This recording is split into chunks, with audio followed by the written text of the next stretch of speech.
Amis internautes, chers abonnés sur la chaîne Laurent Matisse, compatriotes congolais, bonsoir ou bonjour selon l'heure à laquelle vous regardez cette vidéo.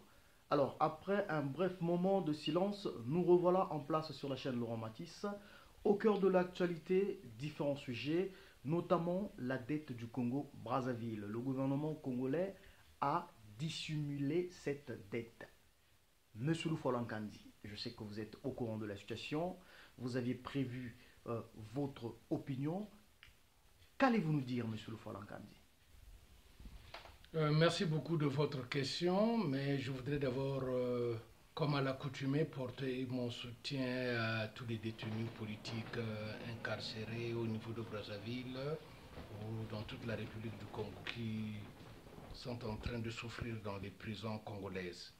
Voilà, maintenant pour répondre à votre question, je voulais d'abord parler de Madame Lagarde et du Fonds monétaire international. Dans mes précédentes vidéos, il y a au moins 6 mois de cela, j'avais dit le Congo-Brazzaville sera en cessation de paiement. Il n'arrivera plus à payer ses dettes, il n'arrivera plus à payer ses fonctionnaires. Nous y voilà. Donc je voudrais attirer l'attention de Madame Lagarde. Madame Lagarde fut ministre des Finances de Sarkozy. Maintenant, elle est directrice générale du Fonds monétaire international. Mais quand elle était ministre des Finances, elle avait remis de l'argent à Bernard Tapie par les ordres de son président de la République, qui était M. Sarkozy. Même la justice l'a condamné ici. J'espère que Madame Lagarde, vous n'allez pas continuer à commettre les mêmes erreurs que vous avez commises quand vous étiez ministre des Finances. Là, vous étiez directrice générale du Fonds monétaire international. C'est le haut sommet. À moins que vous soyez complice avec la France ou les autres pays européens qui travaillent avec le Congo. Mais si vous n'êtes pas complice, je lis par-ci, par-là, que les discussions vont continuer avec le Congo-Brazzaville. Mais c'est fini, Madame Lagarde. C'est fini. Le Congo-Brazzaville, le peuple congolais ne veut plus de Sassou. Donc, plus de discussion. Il n'y a pas un autre moyen pour relever l'économie, bien qu'il y ait un tyran au pouvoir, nous allons faire ceci, nous allons faire cela. C'est fini. Le peuple congolais veut des nouveaux dirigeants. Vous allez maintenant discuter avec les nouveaux dirigeants. Mais en ce qui concerne Sassou Nguesso et sa bande, vous n'avez plus le droit de remettre un iota à Sassou Nguesso pour acheter les armes, pour payer les miliciens et les mercenaires, aller tuer. La guerre du poule continue. Madame Lagarde, si vous n'êtes pas au courant, Ban Ki-moon, qui a l'habitude d'envoyer des commissions au Congo-Brazzaville pour aller voir la situation du Congo-Brazzaville, il nous envoie souvent des Sénégalais, les Maliens, les Béninois, donc les gens de l'Afrique de l'Ouest qui vont prendre, je l'ai souvent dit, qui vont prendre leur chèque chez Denis Sassou Nguesso pour que le rapport soit toujours favorable à Denis Sassou Nguesso. Maintenant, j'ai appris que vous allez envoyer aussi une commission au Congo-Brazzaville concernant les finances du Congo. Mais vous allez envoyer qui? Encore des Sénégalais, des Maliens, des Béninois ou des Ivoiriens pour aller prendre leur chèque chez Sassou Nguesso? Venir vous remettre des faux rapports. Nous n'en voulons pas. Mais pourquoi, Madame Lagarde, vous n'en voyez pas des Canadiens, des Suisses, pourquoi pas, oui, des Finlandais ou des Américains? Pourquoi vous envoyez des pays de l'Afrique de l'Ouest qui sont en train de nous pourrir la vie sur place? Alors, mais allez-y vous-même. Gandhi, vous soutenez que ces envoyés originaires de l'Afrique de l'Ouest ne sont en fait que des envoyés qui sont en mèche avec le gouvernement congolais? C'est ce que je viens de dire. Ils sont en mèche avec le gouvernement de Brazzaville. Ce sont les amis de Denis Sassou Nguesso. Vous vous rendez compte? Je vais vous expliquer quelque chose, Madame Lagarde, pour la bonne compréhension du peuple congolais. Parce que après, je viendrai expliquer tout ça aussi en dialecte, c'est-à-dire en lari ou en lingala. Je vais me débrouiller pour la bonne compréhension du peuple congolais. Dans un foyer, comme d'habitude au Congo, au moins 60 ou 70% des foyers au Congo-Brazzaville. Un monsieur travaille. Madame est à la maison, il s'occupe des enfants, il s'occupe de la famille. Mais monsieur qui va travailler, il gagne 100 000 francs CFA. Je veux parler en CFA, je ne serai pas de convertir en euros, sinon ça va brouiller les choses. 100 000 francs CFA. Mais ce monsieur-là, on arrive le 30, le salaire tombe. Le monsieur, il arrive dans le quartier. Il a des voisins. Il ne rentre pas directement à la maison. Il passe dans un débit de boisson. Il a 100 000 francs CFA. Donc c'est pour tout le mois. Mais il a des voisins qui travaillent ou qui ne travaillent pas. Ceux qui travaillent, qui ne gagnent pas assez. Ou ceux qui ne travaillent pas, ses voisins ont des enfants. Lui, il a une famille. Il a une femme et des enfants. Les 100 000 francs, il rentre dans un débit de boisson. Il commence à prêter chez les voisins. Les enfants des voisins aussi crèvent de faim. Il leur prête des sous. Ils prennent la bière ensemble. L'argent est fini.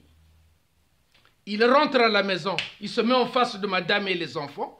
Les enfants pleurent, n'ont rien à manger. Madame est là, elle regarde. Madame va être peut-être obligée d'aller sortir avec d'autres personnes. On va dire que cette femme-là, c'est une pute. Voilà ce que Sassou a fait. Il a pris l'argent du Congo, il a prêté chez les Ivoiriens, chez les Guinéens, chez les Béninois, je ne sais pas quel pays. Maintenant, le Congo est en faillite. Et pourquoi ça, monsieur le Folankandi? Mais Sassou n'est pas d'origine, ses origines, ce n'est pas le Congo. Il a envie de tuer, il le fait sciemment. Ah bon? Ses origines, c'est en Côte d'Ivoire ou au Bénin chez les abbés. Il a envie de foutre le bordel, pourrir le pays. Il veut même islamiser le Congo-Brazzaville. Ah bon? Parce que bientôt, on trouvera les Sénégalais, les Malais, les Guinéens, chefs de village, à Kindamba, à Vinza, à Missamvi, à Ngangalingolo, à Mutampa. Il y a un village qui s'appelle Dakar avant d'arriver à Missamvi. Dans tous ces villages-là, on trouvera les Sénégalais, les Malais, puisqu'il a envie d'islamiser le Congo. On trouvera ces gens-là avec leur cuvette de cola à la tête et leur djellaba pour prier, avec la natte pour prier toutes les 30 minutes. Donc le Congo va être islamisé. C'est ce qu'il veut, Denis Sassou Nguesso. Il fout le bordel, il veut tuer le pays. Là, son petit dernier discours qu'il vient de prononcer pour le 15 août, il réitère sa confiance à la force publique. Oui. Vous vous rendez compte? Donc pour lui, c'est la force publique, les armes, contre même les autres fonctionnaires, contre ceux qui peuvent grever. Mais qu'est-ce qu'il veut? Vous n'avez pas encore compris que Sassou n'aime pas ce pays. Tout ce qu'il veut, c'est transformer ce pays-là en monarchie, laisser son fils. Et au fur et à mesure, et les autres. Et les autres. Moi, je n'ai pas envie de vivre dans un pays islamique. Je n'ai pas envie de vivre dans un pays où, de père en fils, dans un pays monarchique où de père en fils vont diriger ce pays-là. Je ne veux pas. Je ne veux pas. Et je demande à Madame Lagarde de prendre en compte ma parole, ma voix. C'est 90% de la population congolaise. Donc, Madame Lagarde, n'envoyez pas n'importe qui au Congo-Brazzaville. Il y a des Suédois aussi qui sont là. Il y a des Canadiens et des Anglais que vous devrez envoyer là-bas pour aller se rendre compte de la situation catastrophique du Congo-Brazzaville économiquement. Ou c'est vous-même qui allez partir sur place. Mais n'agissez pas comme vous avez fait quand vous étiez ministre des Finances ici, que vous receviez des ordres de M. Sarkozy pour foutre le bordel. Heureusement, vous n'avez pas été condamné. Mais là, vous êtes au haut sommet. Vous serez condamné. Si ce n'est pas aujourd'hui, ce sera demain. Essayez de donner de l'argent à Denis Sassou Nguesso ou de trouver d'autres moyens pour dire, bon, mais ça va, le Congo maintenant, bien qu'il y a des problèmes, mais on peut aider le Congo. Le peuple congolais n'attend pas ça. Le peuple congolais attend le départ de Denis Sassou Nguesso et un nouveau gouvernement. Il ne veut pas mettre fin à la guerre. Il ne veut pas de dialogue. Là, il va nommer des généraux. Mais les généraux, c'est tout un budget de la République. Le Congo n'a plus d'argent. Vous vous rendez compte, Madame Lagarde, ce qui se passe? Excusez-moi, je sais que vous êtes arrivé à un niveau... vraiment, vous êtes fâché, je comprends bien. Mais monsieur le Folankandi, vous avez bien suivi le discours de Sassou Nguesso, président de la République du Congo. Quand jugez-vous? J'ai- Sinon, quelle solution donnez-vous aux Congolais? Parce que ça perdure, hein. Cette crise aura des conséquences. Mais il faut aussi, vous étant un acteur, un éducateur de masse, si on peut le dire, mais qu'avez-vous prévu pour les Congolais? Un message pour les Congolais. Les jours à venir ne seront pas aussi faciles. J'ai regardé, je crois, 2-3 minutes, j'ai commencé à voir des boutons. J'ai arrêté de regarder ça. Voilà pourquoi je demande au peuple congolais, parce que Sassou Nguesso compte sur la force publique. Il n'aime pas les grèves. Donc, il oppose la force publique, comme d'habitude, donc les armes, contre le peuple. Voilà pourquoi je demande au peuple congolais d'être en grève en permanence dans notre pays, de ne pas... Vous savez que même un ministre des Affaires étrangères qui fut Premier ministre, M. Jean-Marc Ayrault, avant d'être nommé à la diplomatie, il avait dit, le Congo ne peut pas être libéré par les armes. Le Congo sera libéré par les grèves et par le peuple congolais lui-même. Donc, il ne faut pas arrêter les grèves. Est-ce que c'est une raison pour le président Sassou d'insister sur ce point? Parce qu'il a quand même insisté sur la force publique et sur les grèves. Mais la force publique, c'est lui-même. C'est un petit militaire, un militaire en papier. Il compte sur les militaires pour mater la population. Si la population ne grève pas, si la population ne continue pas à manifester, Sassou Nguesso sera toujours là. Et ses enfants continueront... M. Le Folankandé a peur. Il y a le PMACA derrière. Oui, oui, je sais. Mais il y a une façon aussi de faire la grève et de manifester. Les gens peuvent rester à la maison, ils ne vont pas travailler. Les jeunes ne vont pas à l'école. Quand il s'agit d'aller à l'école, ils ne vont pas à l'école. Qu'est-ce qu'il va faire? Désobéissance civile. Évidemment, vous m'avez aidé, c'est la désobéissance civile. Mais elle avait été appliquée au lendemain de la proclamation. Oh, mais parce qu'il y avait eu des complices. Les parfaits Kolela, et les autres, je ne sais pas, Nsatima Biala, ils étaient complices. Ils étaient en complicité avec Denis Sassou Nguesso. C'est ce qui avait fait que ça n'avait pas marché. Sinon, Sassou Nguesso partait. Vous pensez que ça peut marcher cette fois-ci? La désobéissance civile, ne comptez pas seulement à 100% sur Ntoumi. Ntoumi est en train de faire un grand travail là-bas. La résistance. Mais vous attendez quoi? Que Ntoumi prenne toutes ces personnes qui sont là-bas avec lui, qu'il rentre à Brazzaville. Mais Sassou a tout prévu. Il a les armes qu'il faut. Parce que Ntoumi, pour arriver à Brazzaville, il va falloir qu'il passe par tous les bouchons. Mais il faut avoir les armes sophistiquées pour casser tous ces fronts-là. Il faut les casser d'abord avant d'arriver sur Brazzaville. Et quand ils vont arriver sur Brazzaville, ils n'auront plus de munitions. Sassou, c'est ce qu'il attend. Donc, il faut respecter, d'abord, je vous le dis, il faut respecter Ntoumi. Quoi qu'on dise. Ntoumi, il a... Certaines personnes, chacun a sa vision des choses.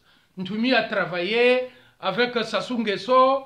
Ntoumi est complice de Sassou Nguesso. Alors, donc, Ntoumi là où il est. Mais il n'est pas seul. Il n'est pas seul. Il y a des officiers qui sont là-bas. Il y a des personnes qui sont là-bas qui ont envie de vivre. Donc, ces personnes-là sont condamnées par Sassou, avec les militaires qui sont là-bas, de rester dans la forêt, vivre là-bas. Ils aiment cette vie. Mais qui ne l'a pas dit? Que Ntoumi, vraiment, qu'est-ce qu'il a fait avec ça? Même moi qui vous parle, je l'avais dit que Ntoumi, au départ, il était avec lui. Mais réfléchissez, même s'il était avec lui. Mais Ntoumi est en train de nous défendre, sinon on serait écrasé par cet enculé de Denis Sassou Nguesso. Ntoumi serait... le poule serait écrasé. Il faut respecter Ntoumi avec toutes les personnes qui sont là-bas. Il y a des grandes personnes qui sont là-bas. Il ne peut pas rentrer comme ça à Brazzaville. Sassou, c'est ce qu'il attend.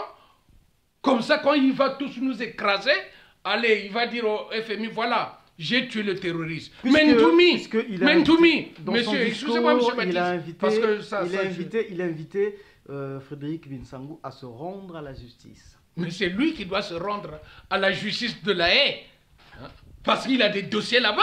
C'est lui qui doit d'abord se rendre à la justice. Mais Ntoumi n'a jamais été complice, comment on appelle, d'un avion qui est parti s'exploser dans le Ténéré. C'est lui et Kadhafi qui ont fait exploser un avion dans le Ténéré. Ntoumi n'a jamais tué les gens. C'est les gens qui vont chercher Ntoumi dans la forêt pour le tuer et tuer les autres. Ntoumi est là-bas. Ntoumi et tous ceux qui sont là-bas avec lui, ils disent seulement non, monsieur Sassou Nguesso, parce que je ne peux pas l'appeler monsieur le président. Pour moi, ce n'est pas un président. Monsieur Sassou Nguesso, vous avez changé la constitution. À 99%, le peuple congolais n'était pas d'accord. Vous avez fait les élections présidentielles, vous avez été battu et vous êtes bien conscient de ça. Les élections législatives, vous poussez. Le peuple congolais n'est pas d'accord. Alors, qu'est-ce qu'il veut lui? Ntoumi résiste là-bas avec les gens qui sont là-bas. Ntoumi, ce n'est pas un terroriste, le terroriste, c'est lui. C'est le peuple congolais qui doit chasser Sassou. Par les manifestations, par les grèves. Merci beaucoup, monsieur le Folankandi. Voilà. Nous allons marquer une pause, mais avant de marquer la pause, monsieur le Folankandi, un dernier mot aux Congolais. Le peuple congolais vous regarde. Qu'est-ce que vous leur dites en dernier mot? La diaspora, vous aviez beaucoup d'abonnés, il y a plein de monde qui vous regarde, et ils ont été nombreux à nous envoyer des messages sur la chaîne Loromatis, comme quoi vous ne réagissez plus depuis un certain moment. Ces gens-là attendent un mot de vous. Que leur dites-vous, monsieur le Folankandi? Eh bien, je remercie toutes les personnes qui me suivent. Et je remercie toutes les personnes qui croient à la diaspora. Parce que la diaspora travaille. Ce n'est pas seulement le Folankandi. Beaucoup. La liste est longue. Nous allons continuer à nous battre. Il y a aussi un prisonnier politique qui a été déjà libéré. Vous êtes au courant? Oui, M. Mboukadia a été libéré, soi-disant, par la pression de la France.